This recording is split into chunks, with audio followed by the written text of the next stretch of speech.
Good evening and welcome to Bizworld. I'm Adrian Seet. Malaysia's unemployment rate dipped to 3.9% in April from 4.1% a month earlier. Chief Statistician Datuk Sri Muhammad Uzair Mahidin said this is due to the increase in the country's unemployment numbers while the unemployed figure declined, as economic activities flourish due to the reopening of the country's borders. The labour force condition in April strengthened further, with a surge of 0.4% month-on-month to 16.50 million persons. Accordingly, the labour force participation rate edged up to 69.4%, indicating more labour participation in the market. The encouraging situation was due to the continuous increase in employment, while the unemployment remained on a decline trend.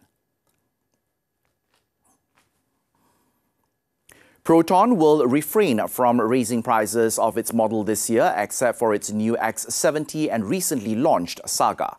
Its Deputy CEO, Roslan Abdullah, said the national automaker is currently facing adverse production cost increase and absorbing as much costs as it could. That depends very much in terms of the components that we use. Because the component price increase, not just the material price increase, the freight costs and other costs also increase, logistic costs. So this also we have to take into consideration. Proton has already risen around 4,000 to 5,000 ringgit for the new X70 and 2,000 ringgit recently launched Saga. It was said that it is maintaining its 150,000 unit sales target this year, even if the government decides not to extend the SST exemption after June 30th this year. The combined wealth of tycoons on the 2022 Forbes list of Malaysia's 50 richest fell 10% from a year ago to 353.92 billion ringgit. Forbes, in a statement today, said that overall 30 on the list saw their wealth decline. Forbes added that Kwok Group founder Robert Kwok held on to his long-standing #1 spot, though his fortune dipped to $11 billion from $12.2 billion last year. Meanwhile, Hong Leong Company Malaysia Chairman Tan Sri Kwek Ling Chan is the biggest gainer in dollar terms and consolidated his position as Malaysia's second richest person with $10.1 billion. Kun Po Kiong and his siblings, who control aluminium giant Press Metal Aluminium Holdings, in the meantime remained in third position with $6.2 billion, nearly flat from a year ago.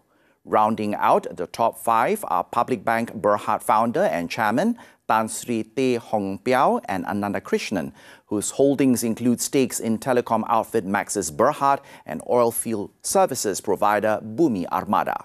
Amongst the top 15 of Malaysia's 50 richest also include engineering automotive tycoon Tan Sri Said Mokhtar Al-Bukhari.